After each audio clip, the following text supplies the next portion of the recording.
रतनगढ़ शहर पर चंद्रगुप्त नाम का राजा राज करता था। उसके 4 बेटे थे जो बड़े बहादुर और प्रतापी थे। उसके सब बेटों में बड़ा बेटा मदन सेन सबसे वीर और सुंदर था। मदन सेन की पत्नी का नाम चंद्रप्रभा था। वह भी बेहद सुंदर थी। वह अपने समान सुंदर किसी दूसरी स्त्री को न समझती थी। चंद्रप्रभा हर काम में होशियार थी। गाना भी उसे खूब आता था। एक दिन की बात है कि मदन सेन के पिता अर्थात राजा ने उसे उसकी किसी खता पर नाराज होकर देश निकाला दे दिया। राजा का हुक्म सुनकर जब चिंतित मदन सेन महल में आया तो मदन सेन को उदास देखकर उसकी पत्नी ने पूछा, आज आप उदास क्यों हैं? मदन सेन बोला, अब तुमसे क्या कहूँ, आज पिताजी ने मुझे 12 वर्ष के लिए देश निकाला दे दिया है, इसीलिए मैं तुमसे विदाई मांगने आया हूँ।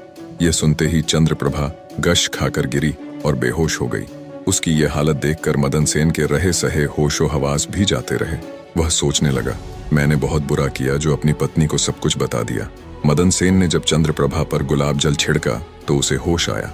होश में आकर चंद्रप्रभा ने मदन सेन से कहा, हे प्यारे, आप मुझ दासी को छोड़कर परदेश चले जाएंगे तो मैं आपके बिन कैसे जी पाऊंगी? मैं भी आपके साथ ही चलूंगी। तब मदन सेन ने कहा, तुम मेरे साथ कैसे चल सकती हो, क्योंकि परदेश में अनेक प्रकार के संकट भोगने पड़ते हैं और तुम नर्म व नाजुक गलीचों पर चलने वाली, महलों में रहने वाली उन दुखों को कैसे बर्दाश्त कर पाओगी? चंद्रप्रभा ने कहा, हे प्राणनाथ, महल के सुख आपके बगैर जंगल के दुखों से भी अधिक भयानक प्रतीत होंगे। इससे अच्छा तो यही है कि मैं भी आपके साथ ही चलूं।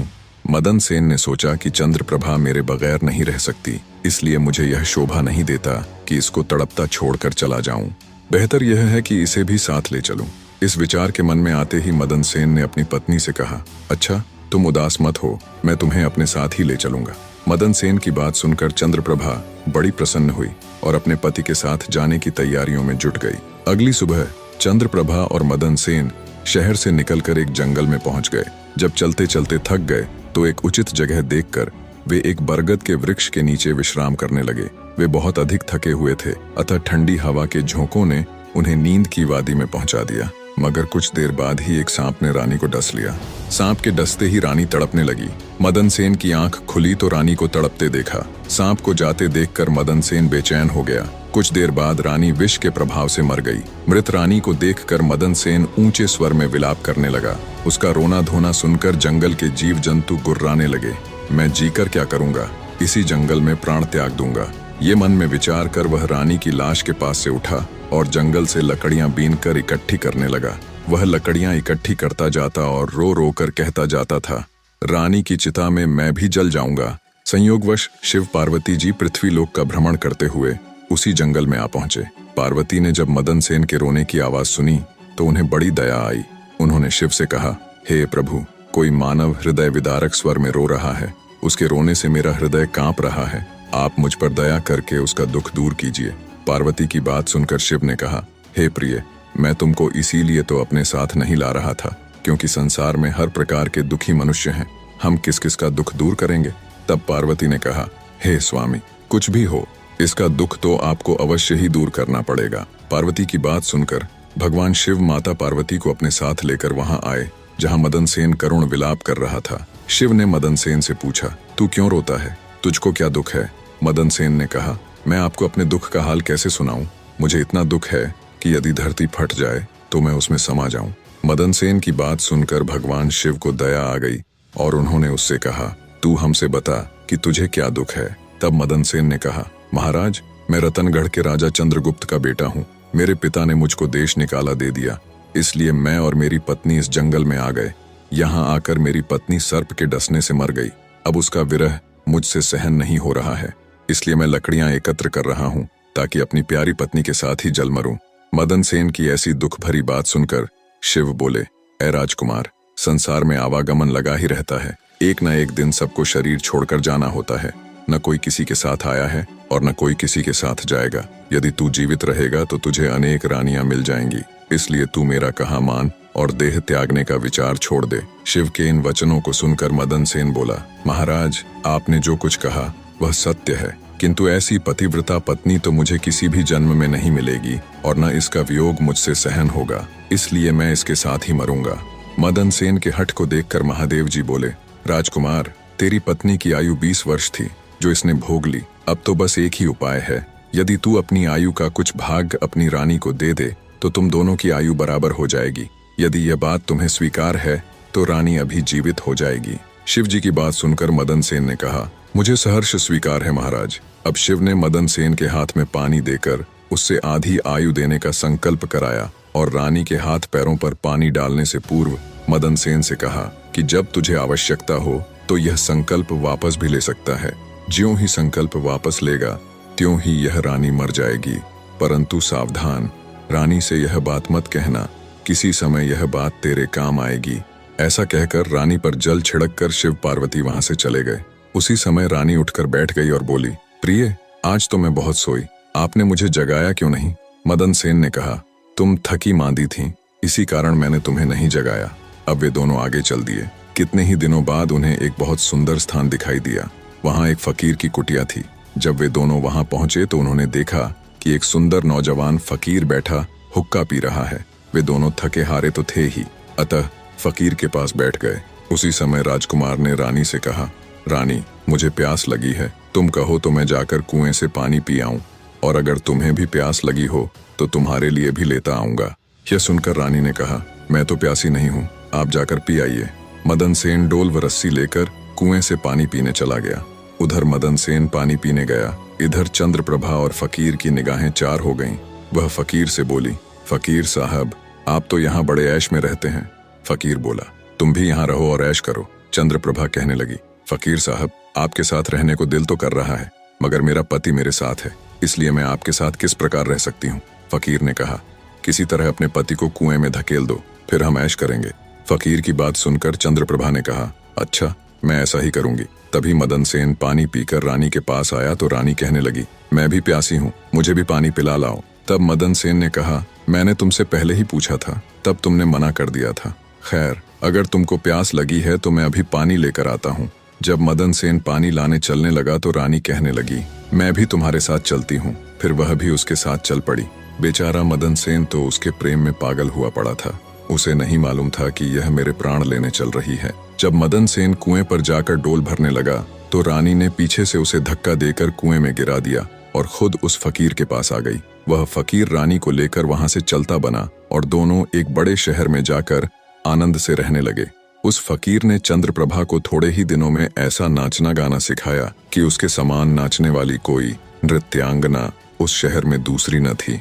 वह सारे नगर में प्रसिद्ध हो गई। इस प्रकार रानी के नाचने गाने के कारण वह फकीर लाखों रुपये का मालिक हो गया।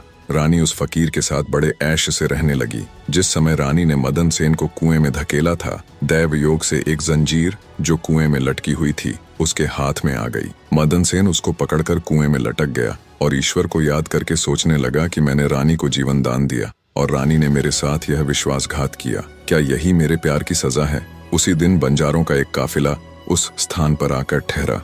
एक बंजारा बाल्टी और रस्सी लेकर कुएं पर पानी भरने आया। जब उसने बाल्टी कुएं में डाली तो मदन सेन ने बाल्टी को पकड़ लिया। तब उस बंजारे ने पूछा, कुएं में कौन है? मदन सेन ने कहा, भाई, मैं आफत का मारा एक इंसान हूँ, ईश्वर के लिए मुझको बाहर निकाल कर मेरी जान बचाओ। बंजारे को दया आ गई और उसने मदन सेन को कुएं से निकाल लिया और पूछा, हे भाई, तुम कौन हो? इस कुएं में कैसे गिरे? मदन सेन ने शुरू से लेकर आखिर तक सारा वृतांत बंजारे के सामने कह सुनाया। बंजारा उसकी नेकी और रानी की करतूत सुनकर अफसोस करते हुए बोला, त्रिया चरित्र जाने नहीं कोय, खसम मार कर खुद सती होए। यह कहकर बंजारे ने मदन सेन को सीने से लगा लिया और बोला, तुम किसी प्रकार की कोई चिंता न करो, भगवान बड़ा कारसाज है, वह सब भला करेगा। अगर चाहो तो तुम हमारे लश्कर में हमारे साथ रह सकते हो। मदन सेन ने उसके साथ रहना स्वीकार कर लिया। संयोगवश बंजारों का वह लश्कर कुछ दिनों के बाद उसी शहर में आया जिसमें रानी चंद्रप्रभा फकीर के साथ रह रही थी। उस शहर को देखकर मदन सेन ने बंजारे से कहा, भाई, मेरी इच्छा कुछ दिन इस शहर में रहने की है। यदि आपकी आज्ञा हो तो कुछ दिन मैं इस शहर में बिता लूं। मदन सेन की बात सुनकर बंजारा बोला, तुम्हारी जैसी मर्जी हो, मुझे कोई आपत्ति नहीं है। मदन सेन बंजारे से विदा लेकर शहर में किसी काम की तलाश में घूमने लगा। कुछ दिनों बाद उसकी मेहनत रंग लाई और उसे एक बड़े व्यापारी के यहाँ नौकरी मिल गई। वह व्यापारी के यहाँ रहने लगा और बड़ी लगन और परिश्रम से अपने कर्तव्य का निर्वाह करने लगा। मदन सेन की कर्तव्य निष्ठा और परिश्रम को देखकर उसे अपने यहाँ मुनीम बना लिया। अब मदन सेन के दिन चैन से गुजरने लगे। एक दिन उस नगर के राजा के यहाँ चंद्रप्रभा के नृत्य का आयोजन हुआ। राजा ने शहर के तमाम बड़े व्यापारियों और सेठ साहूकारों को अपने यहाँ इस नृत्य का अवलोकन करने को आमंत्रित किया। जिस दिन चंद्रप्रभा का नृत्य था, शहर के सब व्यापारी और सेठ साहूकार राजा के यहाँ पहुंचे। मदन सेन ने भी रानी के नृत्य और गायन की बड़ी तारीफ सुन रखी थी। उसने अपने मन में सोचा कि इस नर्तकी का नृत्य अवश्य देखना चाहिए। यही सोचकर मदन सेन भी राजा के यहाँ जा पहुंचा। रानी चंद्रप्रभा साज श्रृंगार करके नृत्य करने के लिए खड़ी हो गई। उस समय वह अप्सरा के समान सुंदर नजर आ रही थी। मदन सेन अपने मालिक के पास बैठा था। रानी ने नृत्य शुरू किया और एक ठुमरी उसने उस महफिल में गाई। चंद्रप्रभा ने ऐसे कई राग बड़े ही सुंदर ढंग से अपनी सुरीली आवाज में गाए। उसे सुनकर महफिल के सब लोग वाह वाह करने लगे। राजा से लेकर प्रजा तक सबने उसे ढेरों इनाम दिए। मदन सेन ने भी अपने हाथ की अंगूठी, जिसमें हीरा जड़ा हुआ था, उतारकर रानी चंद्रप्रभा को भेंट कर दी। रानी चंद्रप्रभा ने अंगूठी को पहचान लिया और मन ही मन कहने लगी, बड़ा गजब हो गया, जो यह कमबख्त अब तक जिंदा है और यहाँ आ पहुंचा है। अब यह मुझे जिंदा नहीं छोड़ेगा। अब तो कुछ ऐसा उपाय करना चाहिए जिससे कि यह मारा जाए। फिर उसने अपने दिल में उपाय सोचा, इससे बेहतर और कोई उपाय नहीं हो सकता कि एक तड़पती कड़कती रागिनी गाऊं और राजा को रिझाऊं। फिर जब राजा खुश हो जाए तो राजा से इसे मरवाने की आज्ञा का वचन ले लूं। यह बात अपने मन में सोचकर रानी चंद्रप्रभा ने लचकती हुई रागिनी गानी शुरू की। रानी की इस बसंत की बहार को सुनकर राजा बहुत खुश हुआ। वह चंद्रप्रभा से बोला, हम तुझसे बहुत प्रसन्न हैं, बोल क्या मांगती है, जो मांगेगी तुझे मिलेगा। चंद्रप्रभा ने कहा, यदि आप मुझ पर प्रसन्न हैं तो पहले वचन दीजिए कि मैं जो मांगूंगी आप मुझे देंगे। चंद्रप्रभा की बात सुनकर राजा ने उसे वचन दे दिया। तब चंद्रप्रभा ने राजा से कहा, आपकी इस सभा में मेरा एक चोर है, इसी समय आप उसे मरवा दीजिए। राजा ने कहा, चोर को मेरे सामने ला। तब रानी ने मदन सेन का हाथ पकड़ा और उसे राजा के सामने ले आई। राजा ने कहा, इसे जल्लादों के हवाले कर दो। ये सुनकर जल्लाद मदन सेन का हाथ पकड़कर उसे मारने के लिए ले जाने लगे। उसी समय मदन सेन का मालिक व्यापारी घबराकर मदन सेन के पास आया और उससे पूछा, तूने इस नर्तकी का क्या चुराया है जिसकी वजह से यह तुझे मरवाना चाहती है। मदन सेन ने अपने मालिक से कहा, मैंने इसका कुछ नहीं चुराया, बस तुम इस राजा को मेरी दो बातें सुन लेने के लिए राजी कर लो तो मेरी जान बच जाएगी। मदन सेन का मालिक यह सुनकर अपने साथी व्यापारियों और साहूकारों के पास आया और उन सब से मशवरा किया। उसने कहा, मित्रों, या तो राजा आज न्याय करे वरना हम सब इस शहर को छोड़कर चले जाएंगे। यह सलाह मशवरा करके सारे व्यापारी राजा के पास आए और कहने लगे, राजा साहब, हमारा मुनीम निर्दोष ही मारा जा रहा है। वो कहता है कि राजा ने मुझे मारने की जो आज्ञा दी है सो मुझे भी राजा की आज्ञा से मरना स्वीकार है, लेकिन मेरी दो बातें सुन ली जाएं। राजा ने व्यापारियों की बात सुनकर कहा, ठीक है, मुनीम को लेकर आओ। मदन सेन को लाया गया। राजा बोला, तुम जो कुछ भी कहना चाहते हो वह मेरे सामने कहो। मदन सेन ने कहा, मैंने क्या दोष किया है जिसके कारण आपने मुझे मृत्युदंड दिया है। राजा ने कहा, तू इस नर्तकी का चोर है। ये सुनकर मदन सेन ने कहा, मैं इस नर्तकी का चोर नहीं हूँ, मैं तो इसका पति हूँ। यह मुझे कुएं में धकेल कर एक फकीर के साथ चली आई है। तब चंद्रप्रभा ने कहा, महाराज, मैं इस चोर झूठे को क्या जानूं कि यह कौन है। फिर मदन सेन बोला, राजा साहब, अगर यह मेरी पत्नी नहीं है तो जो कुछ चीज मैंने इसे रास्ते में दी थी यह मेरी वो अमानत मुझे लौटा दे। तब रानी ने कहा, मुझे स्वीकार है। मदन सेन ने कहा, अच्छा, अपने हाथ में पानी ले, मेरा तेरा न्याय इसी सभा में होगा। पानी लेकर कह कि जो वस्तु इसने रास्ते में मुझे दी थी वह मैं आज इसे वापस करती हूँ। तब रानी ने अपने हाथ में पानी लेकर कहा, जो वस्तु इसने मुझे रास्ते में दी थी वह मैं आज इसे वापस करती हूँ। यह कहकर रानी ने जैसे ही अपने हाथ से संकल्प का पानी छोड़ा वैसे ही रानी के प्राण पखेरु उड़ गए। ये देखकर सब लोग आश्चर्यचकित रह गए। राजा ने घबराकर मदन सेन से कहा, यह क्या हुआ, इसके पीछे क्या राज है, पूरी बात बताओ। तब मदन सेन ने अपने बारे में राजा को बताना प्रारंभ किया और अपने पिता द्वारा देश निकाला दिए जाने से लेकर अब तक का सारा हाल सबके सामने कह सुनाया। सारी बातें सुनकर राजा ने मदन सेन को अपने सीने से लगा लिया। मदन सेन की सच्चाई और धर्मपरायणता ने राजा का दिल जीत लिया।